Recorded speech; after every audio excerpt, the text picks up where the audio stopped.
Should I go? Yeah. Jana. Okay. Hey, okay. So I've been hearing a lot from people these days. It's nothing new, but I've been hearing an uptick of it that they are exhausted by content. Like no matter how much they post, it doesn't feel like it's ever enough. And so if anyone who's listening has been feeling that, I want to let them know. We want to let you know today that you are not imagining it. The content treadmill is real. It is exhausting if you let it be. And so today we're talking about content burnout and some solutions that we've used when we've felt that way. Yeah, Right, Heather? that's what we're talking about. And we How do I do with my intro? you did great. Actually, I do feel like that. Yeah. I especially am not imagining it. Um, yeah, Yeah. it's social media is tough. Hmm. Most people feel like they don't know what to post or when to post or what kind of creative to include. When it comes to Pinterest, a lot of my students and clients don't know whether to post videos or images or when to choose. Mm. Should it be a carousel? Should there be multiple images? Should there be text Hmm. or no text? Like, Hmm. Yep. And there's, all of these constant decisions that we have when it comes to social media, paired with the fact that sometimes we aren't seeing the results that we want from social yeah, media for a variety of reasons, can really learn to it can really lead to burnout. But we have some ideas to share today that people can use to avoid or start to recover from that social murder. Where did that come from? Social media burnout without like disappearing completely or yeah. without losing momentum. Because I think a lot of people think the solution is just like, I'm going to take a social media break and like go off of it for a month. But I don't think that that's the solution. So we have some ideas for you. Yeah. Yeah. It's not always the solution. In fact, most of the time people come back feeling less inspired and more confused. Yeah, I think that's true. Actually, when I've I, occasionally done that, I've come back and been like, it's taken a while to get back into the groove. So, what is even the thing that's happening over here these days? I don't know, there's mhm. something under my eye. It's bothering me. I have a pigeon literally looking in my window right now. Oh, is he, does he feel social media burnout? And he's like listening to find out what to do? My Oh, he's cute. literally like looking right in. Like, Ah, I love him. We shall give okay, him a name. Okay, sorry, back to it. you shall take it away. Give me tip number one. Okay. What do you got going on? Yeah. So no one's going to be surprised by my tip, which is kind of like a strategy, which is I find that, okay, let me back up here. I find that a lot of times because, like I mentioned, the combination of always having to come up with new things to say or new things that feel like they're going to be exciting or relevant or sexy to our audience, which we don't even always know. Yeah, That's frustrating too, is it's like you think something's going to be great and it doesn't even land. So always having to come up with new things and feeling like you're guessing at it. And then also not seeing the results that you want, whether that result is an increase in reach, an increase in followers, or sales that you want. That's the combination of things that really creates the burnout, right? Is doing yeah, all the things and then also not seeing the benefit of it. So I think that that's why the system that I designed and the way that I do it and the way that I teach it is starting with a capsule library of long form content. My students write blog posts. I've always written blog posts and focusing on making sure that that capsule library is built to convert to begin with. So you have high converting content and then using that as the basis for not all if you don't want to, but most, and it can be all if you want it to be, but for most of your social media posts. So instead of always trying to come up with new things to say on social media and throwing things against, at the wall and seeing if they stick kind of thing, using the content that you already built, which was built to convert to begin with, and breaking that down into smaller pieces of content for social media, to me, alleviates for me, it has, and I know for a lot of my students as well, the pressure of feeling like I'm always having to come up with new things to say because all I need to do is dip into a blog post that I'm writing, and I like mhm, to cycle through my blog posts or that I've written, sorry. And then it also alleviates that like constant always trying to guess because you've already built content to convert. And so the content that you repurpose from your long form content that's built to convert is also conversion friendly. So figuring out what your audience needs from your content to be ready to buy, writing that content and having it ready, and then using that content for most of your social media posts. That's the whole like capsule content strategy that I teach. And I just kind of like boiled it all down, but I do have a free training that I just released on it. If anybody wants to get more details on it, I'll put the free training in our YouTube video notes, but description, video description. Um, but to me, like having that type of strategy in place takes a lot of that pressure away and has basically kept for me over the last few years, it's kept me from going through like massive periods of social media burnout because I'm not trying to come up with new things all the time. I already know my messages convert, so I'm just repeating them. So that strategy has been really good for me to avoid social media burnout.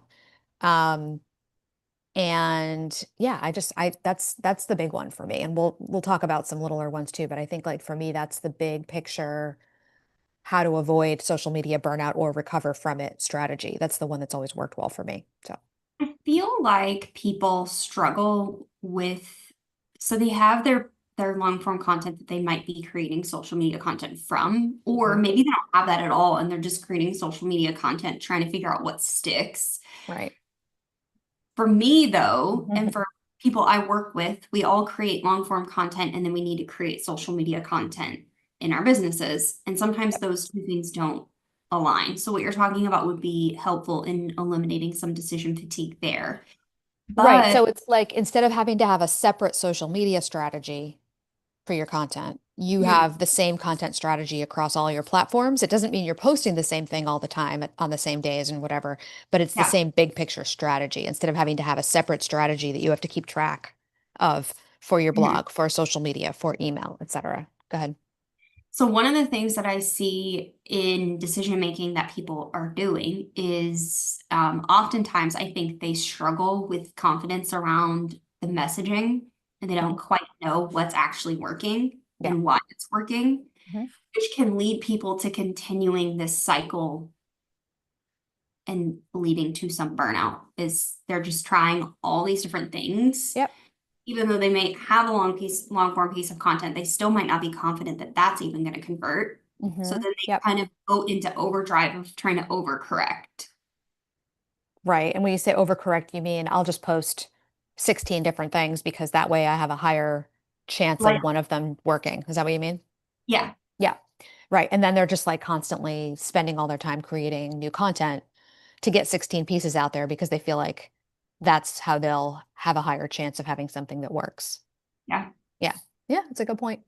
And obviously, just like trying to create that volume of content is probably going to burn you out, especially if you run a business that requires you to actually be working in your business a lot. So a lot of like my students inside of HLC are coaches who spend time on calls with clients, like that's the main part of their job, Yeah. or done for you service providers who are working on deliverables for their clients. And marketing is not like their whole job. It's Yeah. just like something they need to also find time for. So if you feel like you need to create 16 things to figure out something that works, and that's always your MO, you're definitely going to, quickly feel like you're burning out on it for sure because you just I mean that's just not sustainable if you have a limited amount of time for marketing. So, yeah. I feel like one of the things, if I could go back and do it again, I would do from the beginning, Mm, but what I didn't know is learning messaging strategy and sales psychology sooner. hmm If you're Yeah, listening interesting. and you're like, yeah, I resonate with what Heather's saying. I maybe don't feel confident in what I'm putting out and if it's going to hmm convert. Yep. That might be a path for you to go down to learn more about why you're putting the words on the page, hmm what they're going to ultimately do. Yeah. It's so funny you say that because I was just having a conversation and this is like this we are at risk of going off on a tangent here. So We I'll always try are. not to. I know we're always at risk of going on a tangent, but this is like real behind the scenes in my business. I was just having a conversation with Taylor, my business coach. Your coach. Yes, about how other people who are teaching content strategy, because I recently have listened to some other people teaching content strategy who are people who are I wouldn't call them my competitors, but they're like competitive alternatives kind of for people in the market. And I was so struck by how complicated some people out there are making content strategy. And, sometimes I feel like what I'm teaching has a lot of moving parts, but then I watch what they're doing and I'm like, oh my God. So while I do agree with you that like it's good to know why things are working, I also feel like, okay, I'm not making sense here. You're making Okay, sense to me. Keep talking. okay. So basically what I'm saying is that like in HLC, right? I teach these 9 pillars of content types, and I went to school for marketing, and so like I know all about like Eugene Schwartz's like 5 stages of buyer awareness, for example. Like I studied that stuff, whatever. But I don't teach it to my students. And the reason I don't teach it is because my students are like I said, like busy coaches, busy service providers Yeah. who like they didn't go to school for marketing. They didn't want to go to school for marketing. They don't want to pay me to teach them what I learned in school in marketing. They just want to know what to say in their content to convert and get Yeah. clients. Like that's all they want. So I've baked those things into like my 9 pillars and the different ways that Yeah. we create content and whatnot. But I'm not literally teaching them like this works because these 9 pillars follow the 5 stages of buyer awareness. Let me teach you what Eugene Schwartz said in the 1960s about this. So like I agree with you, So but that's at the not what same I'm saying. time, okay, all right. What I'm saying is what you're explaining. Okay. I need someone to tell me, Yeah. okay, that is this type of Hmm. sales psychology tactic, and here are some tactical examples of how to create content around that, and here's when you should use it. That's exactly right. Yep. That's what I need. And I Yeah. wish I would have had that least sooner in my business Yeah. than, Yeah. Yeah. where I'm at now. Yeah. So what were you doing instead because you didn't know that or before you knew about Throwing it? spaghetti at the wall, Jana. Just Yeah. like Yeah. throwing it and then Yeah. giving up on social media because it didn't work. And then being, yeah, feeling burnt out. Although I will say, tangent, that ended up serving you pretty well because you kind of like gave up on social media. You were like, all right, I got to find something that works better for me. Yeah. And you ended up going with like being like you ended up creating a blog, creating a YouTube channel that is now like, huge and has so many subscribers, and like that kind of like evergreen search engine content is actually what you and I both think is like better in the long run anyway. Yeah. However, we digress. We are talking about social media burnout, and we promise we're not just going to tell you, well, if you don't want social media, then do what we Long did form instead. We content. are talking about social media burnout. What'd you say? Just create long form content. No, Yeah. but the um the content system that you're talking about, the Hmm.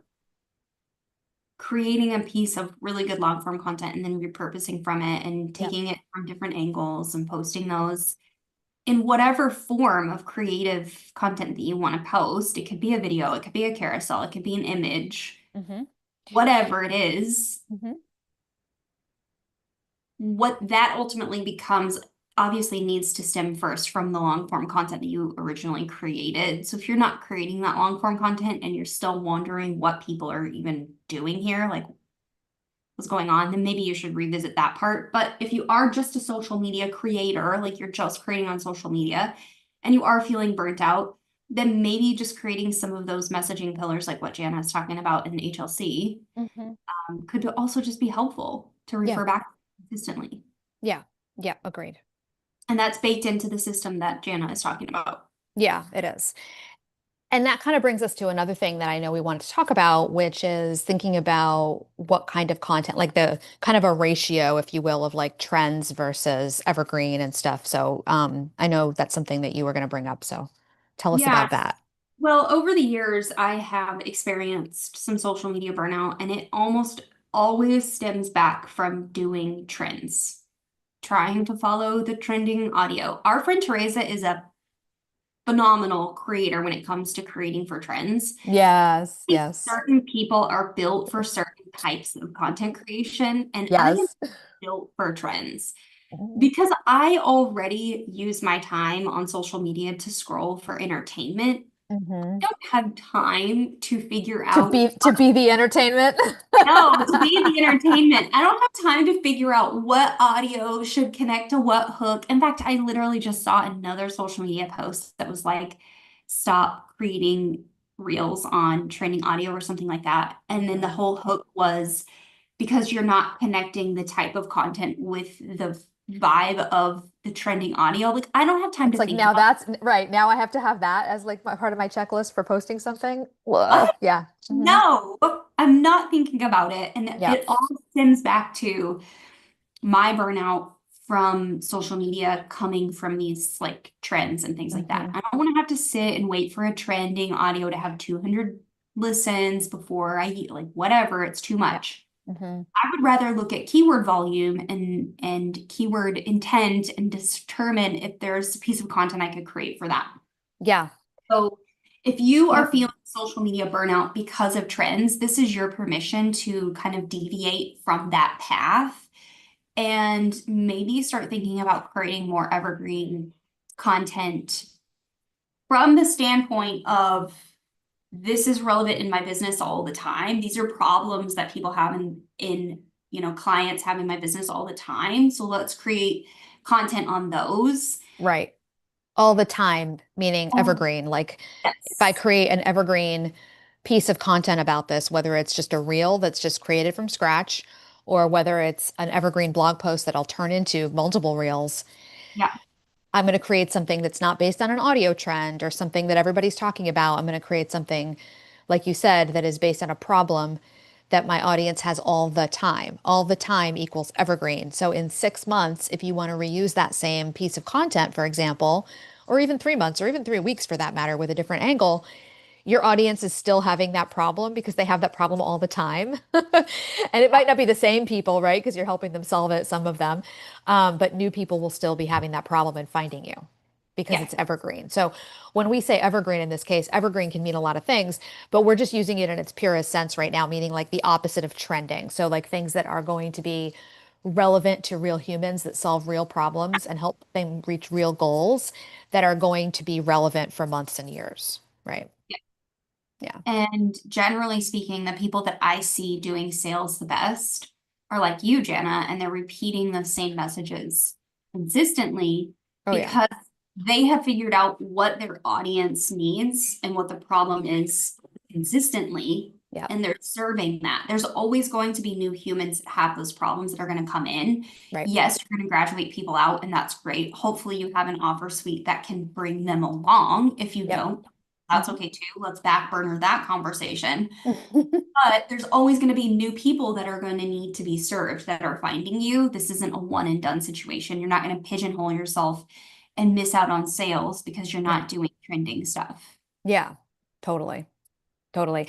And we think of it as very like black and white sometimes, like, okay, people have this problem that I solve it and then they're moving along. But really it doesn't work that way. Even my students who are already part of high leverage content, they still, the same things pop up for them when they're doing a new suite of content or when they're going through a season where they're writing more blog posts again, because I don't believe in writing blog posts all the time, every week or every month. I believe in writing it in them in seasons. Yeah. So, like, someone will do a great job for a season and then they'll take a little bit of a break and they'll come back and there's a season again. And honestly, like my free content, including my social media, my emails, things like that, they're always still inspiring people, even people who've already bought my program, to be continuing to do the work and get better at the work. So, Yeah. just to say, like, evergreen content still serves your current audience too. So, yeah. Yeah. hmm Yeah, so I think, okay, so we've talked about the idea of repurposing from long form content. So you're not constantly trying to think of things to do, all new things. And that has so many benefits. You'll just make more sales that way anyway, because repetition is really what people need to buy, not new stuff all the time. You mentioned the evergreen thing. So maybe like spending less time, maybe no time, but maybe less time on trends. And it could be trending audio, but there's other ways that trends show up as well. It's basically anything that's like not evergreen, that's sort of a fleeting thing or a fleeting moment or whatever. And more time on that evergreen content. And the nice thing about that too is if you're putting it somewhere that's discoverable, that evergreen content can keep getting discovered over and over again. So that can happen on, Pinterest, Google, other search engines. It can occasionally happen on social media too, especially some of the social media platforms like TikTok that are more search driven sometimes. And then you mentioned the third one already, which is that repetition. I think Yeah, that when you're feeling burnout, social media burnout in particular, really embodying and leaning into the thought and doing whatever mindset work you need to do to get yourself to the point where you understand that repetition is a strategy, not a sin. Or the way I like to say it is repetition doesn't make you boring, it makes you money. exactly. Realizing that you can repeat, as you mentioned. That's like really the third sort of strategy or tip that we kind of brought to the table in advance anyway today is that like truly getting to understand that. Um, and we have a couple of different YouTube lives that we've done on that topic on why repetition is so good for your business, Yep. so good for your audience, so good for your bottom line and your checkbook or your bank account or whatever. So we can link a couple of pieces of content about that as well. But really taking the time you need to A, get that through your head, that repetition is where you want to be at, not new things all the time like a influencer.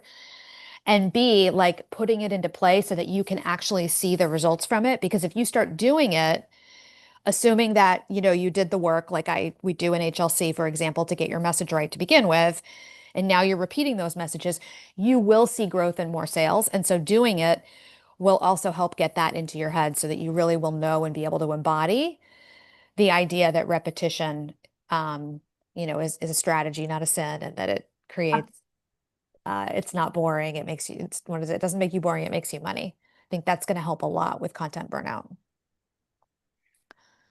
I I agree. Yeah. I can't add anything else. What do you think about this idea of taking a break from social media? Because I feel like that's what I hear from people a lot. It's like if you're feeling content burnout, Yeah. take a break. Like just step away from it for, 3 weeks.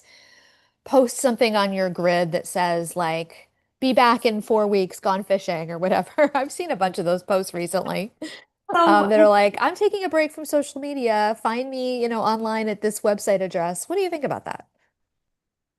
I honestly don't even post those when I do take a break. I mean, I post stories so often that I'm not really taking a break, but I'm not really talking about Pinterest either. I'm not talking about my business. I'm posting about personal stuff or Right. whatever.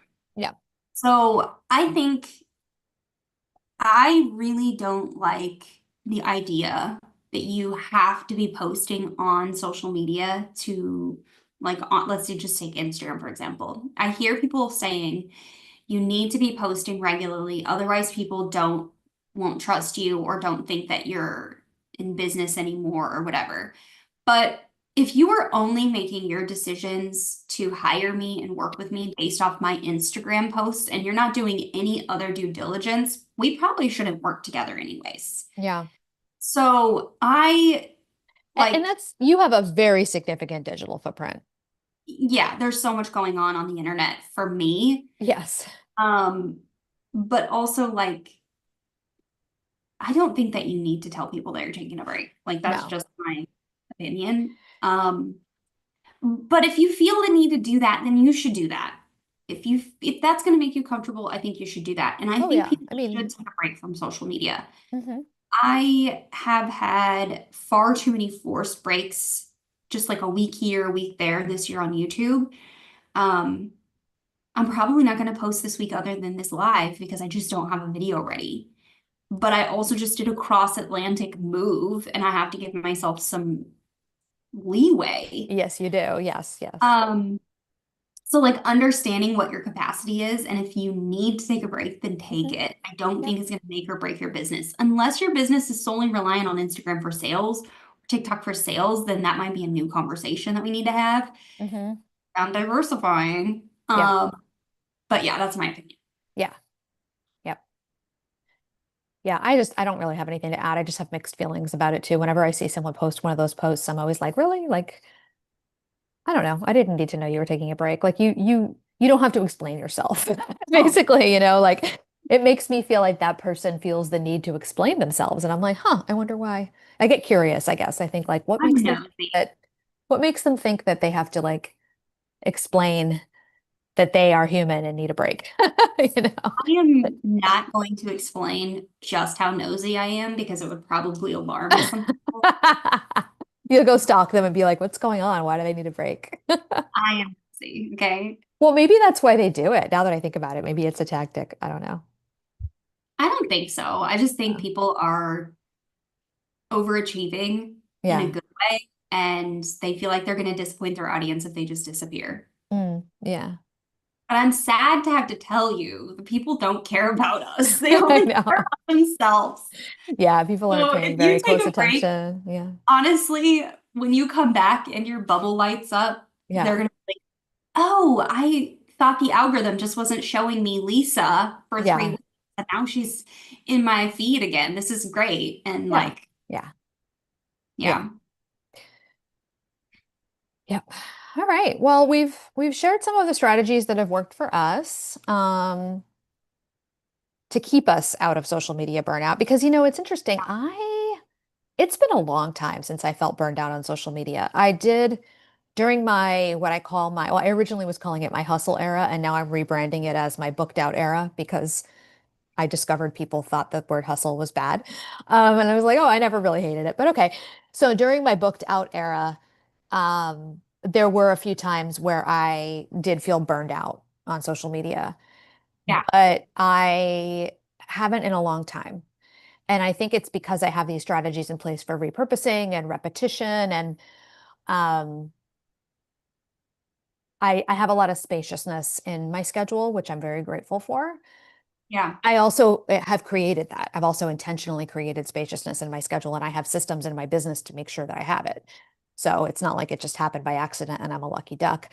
But yeah, it's been a long time since I experienced it myself. But I think so. I think what I shared today is more like how I'm keeping myself from feeling that way again, because I remember how it felt back in my booked out slash hustle era and didn't like it. So. yeah. I'm feeling that a little bit right now myself. So Mm. I need to make space and clear a path. Hmm. Yeah. I Um, also have a vacation coming up, and it's the first one in like 4 years. I And was just gonna say you have a vacation coming and you just did that, that big move. And so yeah, I have a very spacious like life here and whatnot, but there have been periods where it wasn't spacious, like when my grandmother wasn't well and things like that. yeah, So we all go through those periods where um, life is just more demanding. So, yeah. but yeah. All right. Well, next week we are back for one more week before Heather takes her vacation through Europe. We're talking about old school SEO advice that sabotages your content and conversions. And Jana has some spicy opinions on this matter. So Oh, I I hope you do. join us. I And do. if you want to watch Jana's new, what are you calling it? Masterclass? Yeah, it's brand new free training. I just put it out last week, I think, for the first time. I've already had like 200 people watch it, and I'm getting amazing feedback. Everyone loves it. It's called The Secrets for, see if I can rattle it off yet because it's new, for signing clients without the content treadmill. So it's very relevant to this topic, using a low lift, high converting blog. And yeah, I'll put the link in the description of this video, but it's pretty easy to find. It's janaomedia.com/ free dash blog dash training, free blog training. Great. It'll be in the description. We'll make sure you know where it's at. And we'll see you Yes. next week for old school SEO advice. Spicy. I see. All right. See you Bye then. for now. And we're out. Cool, cool. I'm hoping my vacation renews my focus.